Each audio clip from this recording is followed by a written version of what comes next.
lectores de la Escritura, de la Palabra de Dios, vamos directamente al tema. Me gustaría que fuéramos a Hechos, capítulo 4, donde se desarrolla este tema. Y observamos ahí en el capítulo 4, en el versículo 6, que había un grupo de personas muy importantes para la ciudad.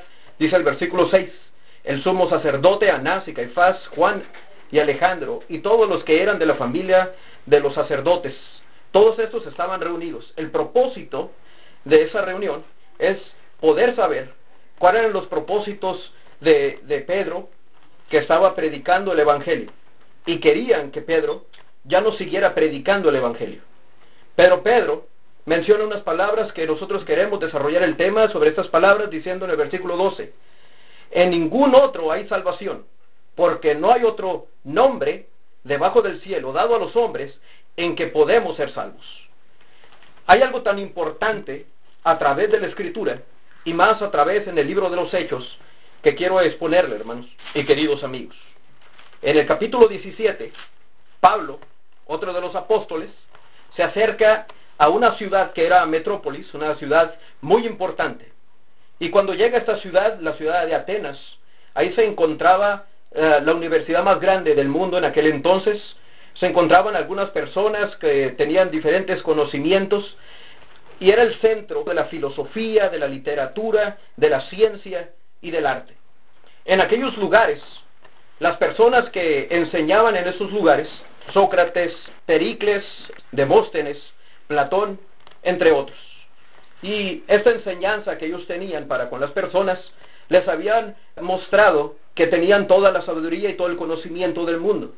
Sin embargo, cuando Pablo llega a esa ciudad, les dice en el capítulo 17 de Hechos, les dice en el versículo 22, entonces Pablo, puesto en pie en medio del areópago, dijo, varones atenienses, en todo observo que sois muy religiosos, porque pasando y mirando vuestros santuarios, hallé también un altar en el cual estaba escrita esta inscripción, al Dios no conocido, al que vosotros adoráis, pues sin conocerle, es a quien yo os anuncio.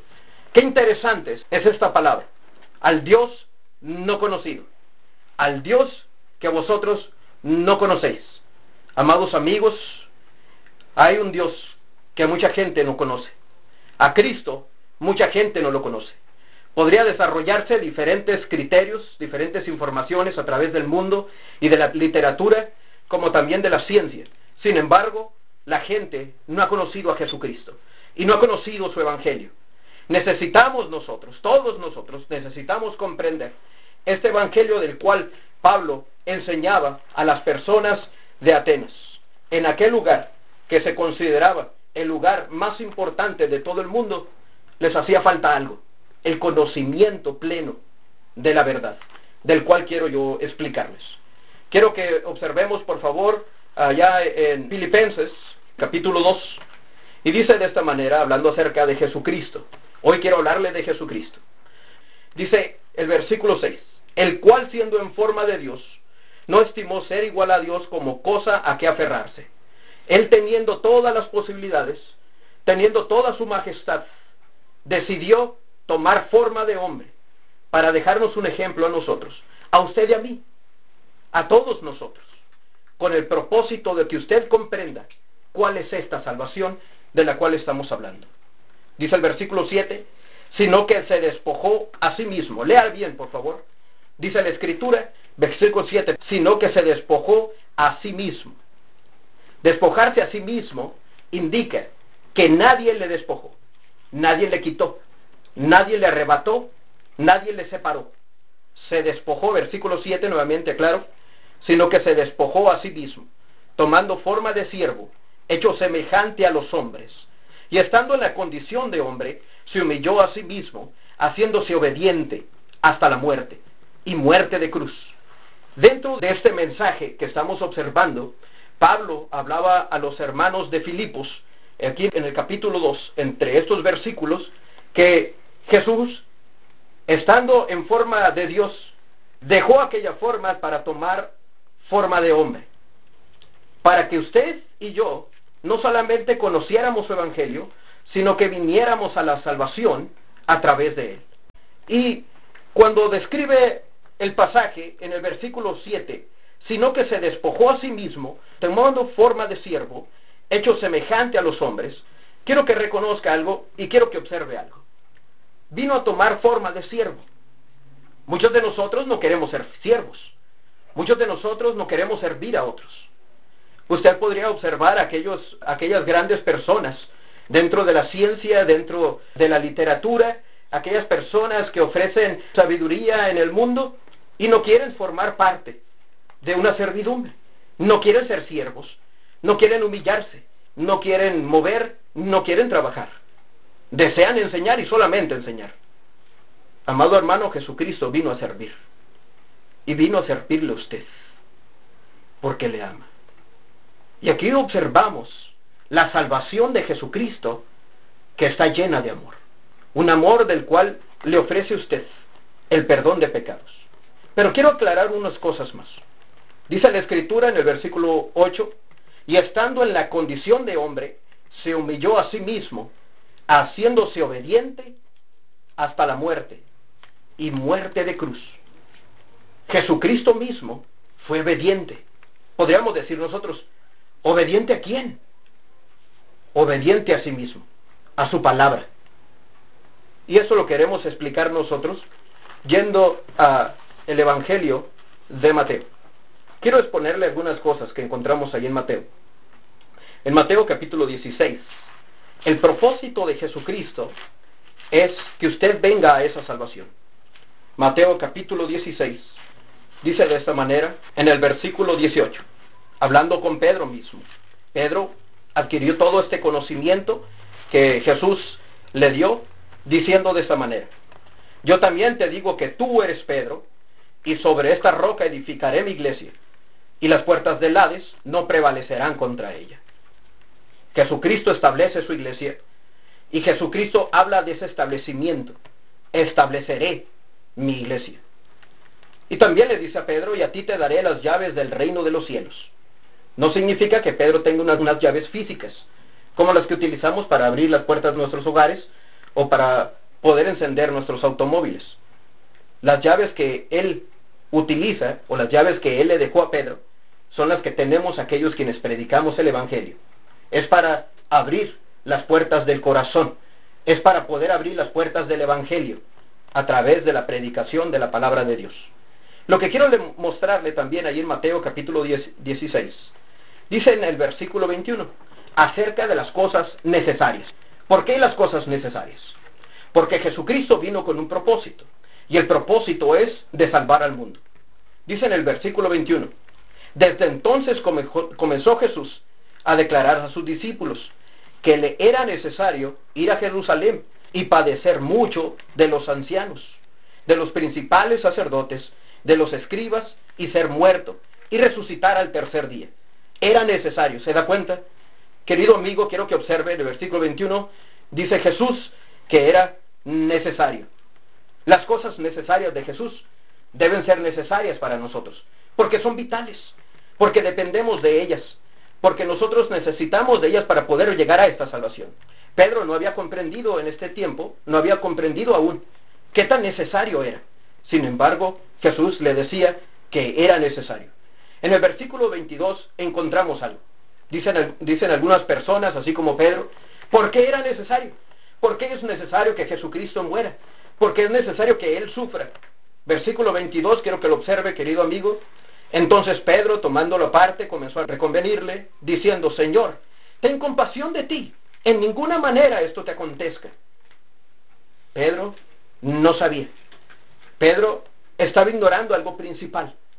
Algunos queridos amigos, amados radioescuchas, algunas personas probablemente quisieran hablarte de la iglesia, quisieran hablarte de la salvación, pero ignoran tantas cosas.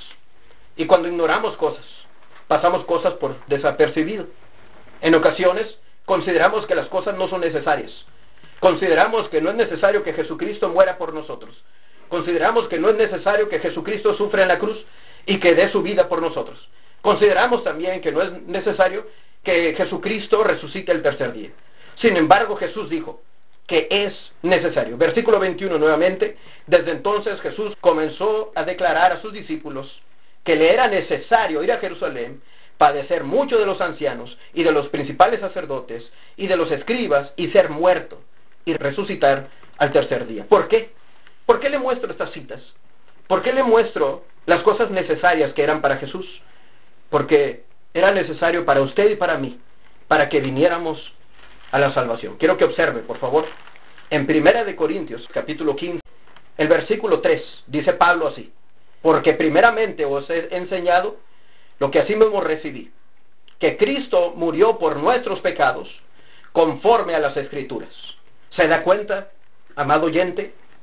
Cuando leíamos en Filipenses que Jesucristo se había despojado a sí mismo, que Él se había humillado a sí mismo, es que nadie lo hizo, es que nadie más lo hizo. Jesucristo lo hizo a sí mismo, y vino a ser obediente y obediente hasta la cruz.